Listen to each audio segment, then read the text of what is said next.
Eh, saya bilang bilang yatim piatu karena ada alasan. Saya udah lama ya kan, nafkahin, keluarga lagi itu, tapi saya itu dimanfaatkan loh. Kalau saya mah gimana sih, kalau kisah saya sebetulnya tragis ya, tapi saya nggak, selalu kenapa, karena saya orang kota, jadi saya anggap dan saya tinggal juga di kota, jadi saya anggap ya, anggaplah ini bagian dari hidup, apa sih, liku-liku di, kota besar ya. Saya kan kemana-mana kalau kerja tuh di kota besar, Paris, London, ya kan. Terus pernah di Tokyo, usia saya masih muda juga saya sudah di Tokyo, ya kan. Hong Kong, Singapura, Kuala Lumpur, terus ya Jakarta kota kelahiran saya sendiri. Jadi saya sudah terbiasa ya. Makanya saya tuh kalau tinggal agak sedikit jauh gitu, supaya saya bisa tenang ya. Sebetulnya kalau tinggal dan kerja itu kan beda ya kan. Paling jaraknya ibaratnya dari kota Bekasi ke Jakarta atau dari kota saya tinggal nih di ibu kotanya juga cuma berbatasan dengan Paris gitu. Atau dari London saya di dekat Croydon sejenis itu terus lah saya ke London kan jaraknya nggak gitu jauh-jauh lah ya. Jadi karena saya banyak besar di kota, terus saya dulu pernah juga di Milan ikutin suami, terus di Madrid ya kan. Tapi bagi saya nggak pernah lupain tuh namanya uh, keluarga ya. Saya nafkahin banyak loh. Yang bikin saya kesel kalau saya bilang, ini kan uang sekolah, ya kan? Saya bayarin ke gurunya. Nangis-nangis gitu, nangis-nangis. Saya nggak makan, nah gitu. Bukannya malu sih saya sih sudah kebal ya. Saya dipermalukan begitu. Terus gurunya bilang, guru-guru anak-anak yang 31 jiwa yang saya nafkahi ini 31 loh ya. Bahkan lebih karena mereka tuh beranak pinak.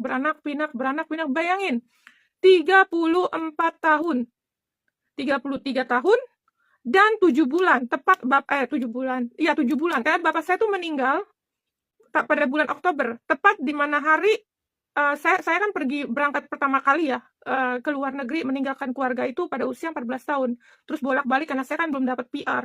Setelah saya dapat PR, saya tuh baliknya palingan 2 bulan sekali, 2 bulan sekali karena kan jaraknya dekat. Kuala Lumpur, Singapura itu jaraknya dekat ke Jakarta ya. Jadi bagi saya nggak begitu berat. Waktu saya di Hong Kong agak berat. Saya tuh baliknya sampai 6 bulan loh. Dan saya nggak pernah berhenti nelfon orang tua saya lah ya.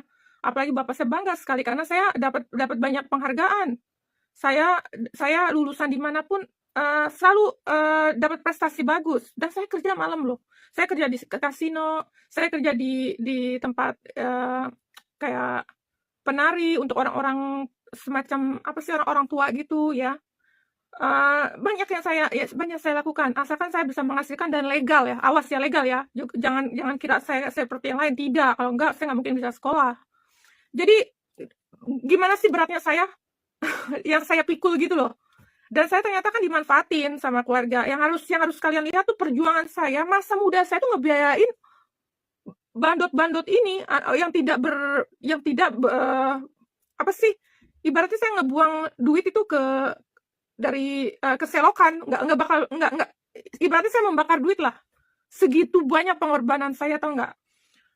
Saya tuh capeknya bukannya, wih, kalau bilang nauzubillah pakai bahasa Arab mah, bisa ribuan kali ya, nggak bakal menghapus luka saya, trauma saya gitu. Tapi apakah berharga apa yang saya beri? Tidak. Bahkan mereka nikah, saya nggak dibagi tahu. Tahu-tahu minta duit buat ini, lahiran anak, segala macam. Dan mereka semua menyangkal. Percaya mulut saya, percaya nih ya. Tidak ada orang yang sukses makan duit saya nih. Apalagi dia nikah, saya nggak dibagi tahu. Padahal buang airnya, baju sekolahnya tuh sampai sempak-sempaknya, bukunya segala macam dari tingkat TK, SD, SMP, dia guru-guru semua apal sifat saya, gurunya dia apal sifat saya sampai dimarah-marahin. Itu kakak kamu ngebiayain kamu, dia kerja sampai umur masih muda udah kerja, dan saya tuh punya slip gaji, baju-baju waktu masih kerja tuh ada foto-fotonya, ada masih klise-klisenya tuh. Kemarin itu saya balik ke Indonesia tuh udah saya cuci-cuciin, cuma saya mau naruh di internet aja masih mikir-mikir. Masih ada orang-orang teman-teman kerja saya dulu tuh masih pada hidup. Mereka tahu sekali saya tuh paling muda udah kerja, atau enggak. Ya ampun, saya tuh pengorbanannya teman sekelas saya juga banyak yang dari SD sampai saya di university ya. Jadi saya udah apal gimana tuh ngorbanin diri sendiri masa muda saya untuk ngebantu yang beginian. Gimana otak saya tuh sampai diputer. Dan parahnya, waktu ayah saya meninggal, itu duit kan masih terus melaju tuh, kan saya ada tanda kiriman. Itu duit kan terus melaju tuh ya. Innalillahi. Jangan sampai kalian begini loh. Karena orang yang makan duit dan tidak ngaku, ya, apalagi ini berkali-kali, puluhan tahun, dan tiap bulan tuh nggak pernah absen, ya. Tiap saya ada duit nih, bahkan sebulan bisa 3 kali saya kirim. Nih ya. Ini saya ada tanda buktinya. Ini saya kirimin duit nih. Terus dinyangkal. Padahal kan saya kan kesel. Akhirnya saya aduin lagi ke banknya dia. Saya datengin dengan surat kepolisian. Tolong minta tanda bukti karena adik saya menyangkal. Dia bilang katanya dia tidak menerima duit gitu. Dan tahu nggak, bapak saya udah meninggal almarhum. Dan saya masih ngirimin duit karena dia tidak bagi tahu saya kalau ayah saya itu sudah meninggal. Tega nggak? Tega nggak kalian? Padahal saya nafkahin mereka semua loh. Percaya saya. Siapapun yang ngebantu orang-orang kayak begini, kan kena sumpah serapahnya. Saya yakin banget kalian. Siapapun yang bantu orang-orang tipe begini, ingat penderitaan saya. Puluhan tahun. Tiap detiknya itu terhitung. Tiap detik penderitaan saya, tidur saja saya nggak lesah rasanya. Dan kalian membantu tipe-tipe begini. Biar Tuhan yang jawab. Biar Tuhan kalian lihat sendiri perbuatan kalian itu. Harusnya kalian nasihati. Kamu nggak boleh menyangkal. Karena bukti itu yang zaman dulu aja masih ada buktinya. Apalagi yang zaman sekarang yang semuanya itu serba online. Mending kalau online ini nggak bisa konfirmasi. Ini udah ada stempel banknya lagi. Karena saya samperin dan minta stempel bank kalau ini bener asli. Dan dia menyangkal. Gimana saya nggak sakit hati? Misalnya saya bagi duit ya, 20 juta. Nolnya dikurangin. Bilangnya 2 juta. Sakit hati nggak? Sakit hati nggak? Mikirnya ke sini dong. Gimana bisa si Rosa beli rumah segitu banyak dalam waktu 3 tahun bisa beli 7 rumah berderetan? Pikir dong. Contoh saya bagi ya 200 juta, dikurangin tuh nol-nolnya. Jadinya cuma 20 juta. Harusnya kalian begitu. Dengan mereka itu udah lihai. Lihat adik saya itu. Kalau bukan saya yang beliin itu ijazahnya. Karena dia katanya mau kerja. Ternyata saya ditipu. Dia nggak pernah sekolah. Akhirnya untuk kerja ya saya nggak apa-apa. Saya pikir dia betul-betul mau kuliah. Nggak taunya cuma beli ijazah palsu. Kalau kalian pikir saya bohong, konfirmasi dong. Cek. Dicek. SIM sampai aslinya cuma 900.000. Dia mintanya zaman dulu 900.000 tuh gede banget, tau nggak? Saya bayarin, oke deh nggak apa-apa untuk ininya, untuk upahnya dan untuk ya tetep bengeknya 1 juta 2 juta nggak apa-apa lah. Saya pikir kamu itu gede tahu zaman dulu 10 jutaan. Masuk ke BINUS ternyata kagak, nggak pernah. Oh tuh duitnya diambil. Saya bilang minta cancel aja. Saya takut, bawa saya ke sana nggak berani. Itu duit 10 juta loh zaman dulu udah kayak 100 juta. La ilah. Adik saya tuh. Gimana saya nggak sakit hati? Tahu-tahu dia nikah sama orang, saya nggak dibagi tahu. Oh saya sakit, tolong jaga bapak. Karena saya hidup buat bapak, hidup saya buat bapak. Semua yang saya beri ini kalau bukan karena bapak, kalian itu nggak bakal saya kirimin. Karena bapak yang ngancem saya lah. Saya terpaksa mengorbankan diri saya, memberi duit saya yang harusnya buat makan anak-anak saya. Sampai saya kerintengin anak saya, kamu harus kerja. Karena mama nggak ada waktu, mama harus menolong adik-adik mama dan keponakan-keponakan ibu mama. Gila nggak? Anak saya, anak kandung, sampai saya korbankan. Padahal saya dengan suami saya, almarhum, tuh ribut-ribut demi anak saya. Tapi anak saya kerasin loh. Untuk membela ini manusia-manusia biadab. Mending kalau satu kepala, dia punya anak lagi.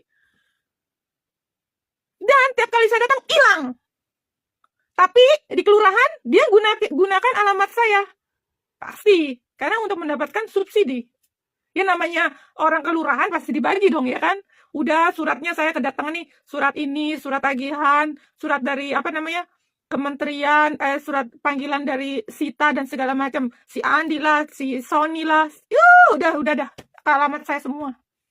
Tetek bengeknya tuh datang semua ke rumah saya yang alamat di situ. Saya gimana sih, apa nggak sakit hati gitu digituin? Kalian pikir deh. Ini 33 tahun 7 bulan loh. Hampir 34 tahun saya disiksa loh. Ini sampai sakitnya udah aduh nauzubillah ya pakai bahasa Islam atau gimana. Saya udah sakitnya amit-amit loh. Udah nggak bisa ketolong. Lihat orang Malaysia aja itu yang Chinese aja cuma 1 biji anak aja sampai bermasalah. Akhirnya kena penjara 17 tahun. Itu baru ada internet. Pagi gua yang udah kemana-mana sebelum internet ada. Yang udah ngebanting tulang untuk bantuin manusia kayak begitu. Pikir, pikir. Orang bilang begini, orang bilang begitu, tapi saya doakan semua yang ngatain saya, semoga punya rasa yang sama pahitnya seperti saya. Jadi dengan begitu kalian merasakan. Karena kan kalau kalian cuma ketawa-tawa kan nggak enak banget kan ya. Tapi begitu musibah datang, kerasa kan. Oh iya, aku jadi inget Rosa ya yang gue ledekin. Nah, ya kan? Kenapa lu ledekin gue? Harusnya kalian tuh empati dong. Karena saya selalu ngomong kebaikannya orang Indonesia tuh empatinya tinggi. Tapi kok sama saya kok kejam ya? Saya nggak minta kalian nge-like, tapi saya dibutuhkan sama orang-orang yang jauh lebih terkenal yang kalian puja-puja loh. Orang yang kalian puja-puja malah memuja diri saya. Orang yang kalian sembah-sembah malah mereka nge-like status saya. Malah mereka ketemu saya, ngundang saya makan.